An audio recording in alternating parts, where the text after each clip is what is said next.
জুলাই সনদের পক্ষে যুগান্তকারী ভূমিকা পালন করছেন জামাত নেতা সুপ্রিম কোর্টের সিনিয়র আইনজীবী অ্যাডভোকেট শিশির মনির।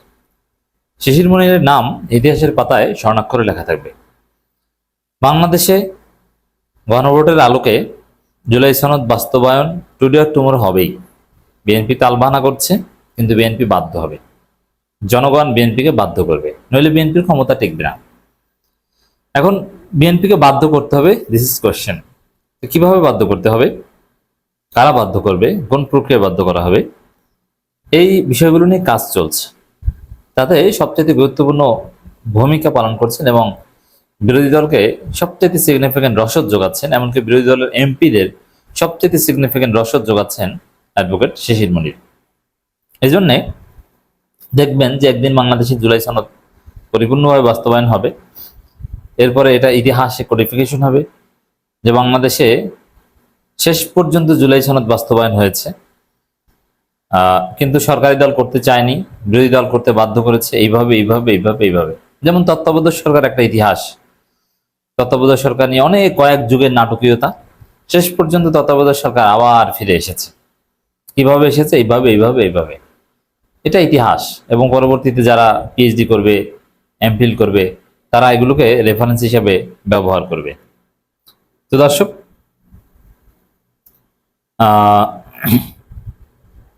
জুলাই সনদের ক্ষেত্রেও এরকম অদূর ভবিষ্যতে যখন জুলাই সনদ বাস্তবায়নের ইতিহাস পর্যালোচনা করা হবে, তখন সে ঐক্যমত্য কমিশন থেকে শুরু হবে।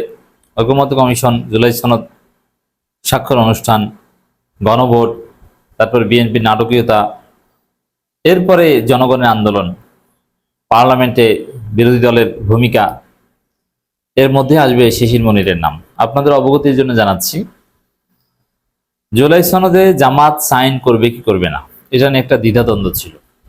এনসিপি জুলাই সনদে সাইন করে নাই, কিন্তু জামাত প্রথমে বলেছিল জুলাই সনদে সাইন করবে না, পরে জুলাই সনদে সাইন করেছে।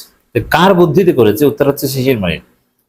শিশির মনির বলেছে না, সাইন করাটাই ভালো হবে, বাকিটা পরে দেখা যাবে। তো শিশির মনির বুদ্ধি দিয়েছেন, জামাত সাইন করেছে। উচিত হয়েছে কি হয় নাই, দ্যাটস ডিফারেন্ট, সেই আলোচনা করছি না, বা সেই কনক্লুশনে যাওয়ার সময় এখন আসেনি। এরপরে এখন জামাতের পার্লামেন্টারি বোর্ড কি করবে কি করবে না, আলাদাভাবে বিদ্রোহ করে সংবিধান সংস্কার পরিষদের সভা ডাকবে কি ডাকবে না। একবার সিদ্ধান্ত নিয়েছিল যে সংবিধান সংস্কার পরিষদের সভা ডাকবে, কিন্তু পরবর্তীতে চিন্তা করছে না, এতে আরো রিয়াকশন হবে, যে সংবিধান সংস্কার পরিষদের সভা ডাকে নেই।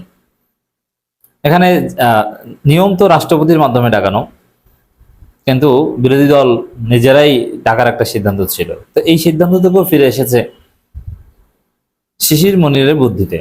জামাতের পার্লামেন্টারি বোর্ড কি করবে কি করবে না, এগুলো বেসিক্যালি ঠিক করে দেন অ্যাডভোকেট শিশির মনির, যদিও তিনি এমপি নন। জামাত নেতাদের বক্তব্য এই বিষয়ে যুক্তি, যে বিএনপি যে যুক্তি দিচ্ছে তার রিফিউট কি, এগুলো সব ঠিক করে দিয়েছেন অ্যাডভোকেট শিশির মনির। এই জন্য দেখবেন এনসিপি, জামাত, আরো বিরোধী দলের নেতারা শিশির মনিরের শেখানো বক্তব্যই দিয়ে থাকেন। অতএব জুলাই সনদ বাস্তবায়িত হয়ে যখন একটা নতুন ইতিহাস রচিত হবে, সেই ইতিহাসের পাতায় স্বর্ণাক্ষরে লেখা থাকবে অ্যাডভোকেট শিশির মনিরের নাম। তো দর্শক, শিশির মনির এখন নিজের কার্যক্রমকে মিনিমাইজ করে অসাধারণ কাজ করছেন। তিনি দেশের বিভিন্ন স্থানে ঘুরছেন, সফর করছেন, বিভিন্ন বিশ্ববিদ্যালয় সফর করছেন, বিভিন্ন বিশ্ববিদ্যালয়ে গিয়ে সেমিনার করছেন, ঢাকার বাইরে যাচ্ছেন। অথচ এই কাজগুলো তার one kind of career sacrifice. কারণ শিশির মনির যে মানের আইনজীবী, তিনি যদি হাইকোর্টে এবং সুপ্রিম কোর্টে জাস্ট হিয়ারিং করেন, মামলার তো তার অভাব নাই, চাইলেই নিতে পারেন। তিনি যে পরিমাণ রাজনীতিতে সময় দেন, ওই পরিমাণ যদি তার চেম্বারে সময় দিতেন, প্রত্যেক দিন কয়েক লক্ষ টাকা বেশি আয় করতে পারতেন। কয়েক লক্ষ টাকা, এই শব্দটা আমি উচ্চারণ করছি। এবং তিনি এটাকে স্যাক্রিফাইস করে, কারণ সুপ্রিম কোর্টের সিনিয়র আইনজীবী কোনো কোনো মামলা আছে যে একটা মামলা শুনানিতে 1 লক্ষ টাকা নিতে পারেন। তো এরকম আরো বেশি বেশি মামলা পাওয়া তার পক্ষে কঠিন না। আর হাইকোর্টে তো অভাব থাকে না, কিন্তু সবকিছু তিনি নিজে নেন না বা নিজে ডিল করেন না, করলেই কিন্তু টাকা। একটা সময় করতেন, প্রচুর মামলা নিতেন, তার ইনকাম করা হয়ে গেছে, এখন চিন্তা করছেন যে দেশের জন্য কাজ করি। অতএব তিনি কোর্ট খোলা এই টাইমেও তিনি ঢাকার বাইরে যান এবং জুলাই সনদের পক্ষে জনমত তৈরি করেন। কি জনমত? এমন জনমত, এত সুন্দর জনমত অন্য কেউ তৈরি করতে পারে না, যে জুলাই সনদ কেন বাস্তবায়ন করতে হবে, কিভাবে করতে হবে। এক্ষেত্রে বিএনপি যে প্রতারণা করছে, বিএনপির যুক্তি যে ভুয়া, এটা জনগণকে এত সুন্দরভাবে অন্য কেউ বোঝাতে পারে না। অনেকেই বোঝান, অ্যাডভোকেট আবু হায়দার রাজ্জাকী আর অনেকেই সুন্দর সুন্দর যুক্তি দিয়ে থাকেন, আমরা ধন্যবাদ জানাই। কিন্তু শিশির মনিরের মতো এত কনস্ট্রাকটিভ, এত বাস্তব ভিত্তিক যুক্তি কেউ দিতে পারে না বা দেয় না। অতএব সবচেয়ে গুরুত্বপূর্ণ বিষয় যে দেশের তরুণ সমাজকে, শিক্ষার্থীদেরকে জাগিয়ে তোলা জুলাই সনদের পক্ষে। আর অ্যাডভোকেট শিশির মনির শিক্ষার্থীদের মধ্যে জনমত তৈরি করছেন, বিশ্ববিদ্যালয়গুলোতে যে সেমিনার করছেন জুলাই সনদ বাস্তবায়নের বিষয়ে। অতএব এটা সবচেয়ে বড় কার্যকর বিষয়। এতে শিক্ষার্থীরা, তরুণ প্রজন্ম এই বিষয়ে সচেতন হচ্ছে এবং আগামী দিনে এই তরুণ প্রজন্ম প্রয়োজনে জুলাই সনদ বাস্তবায়নের দাবিতে আর একটা বিপ্লব ঘটাবে। তার একটা বিপ্লব ঘটাতে হলে যে বুঝ দরকার, যে পড়াশোনা দরকার, এটা শিশির মনির ট্রেনিং দিচ্ছেন। দেখেন, একটা কথা বলি, আপনারা যারা জানেন না তাদের অবগতির জন্য জানাচ্ছি, এটা একটা সিক্রেটও বটে। এই যে 24 জুলাই বিপ্লব হয়েছে, এতেও কিন্তু অনেক তাত্ত্বিক দিক ছিল, অনেক পড়াশোনা, অনেক আন্ডারস্ট্যান্ডিং ক্লারিফাই করতে হয়েছে। এটা কিভাবে হয়েছে?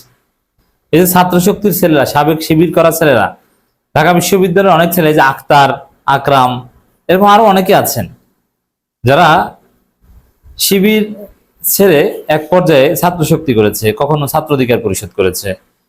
এরা বিভিন্ন পাঠচক্র করত। এই যে মাহফুজ আলম শিবির ছেড়ে পাঠচক্র করত।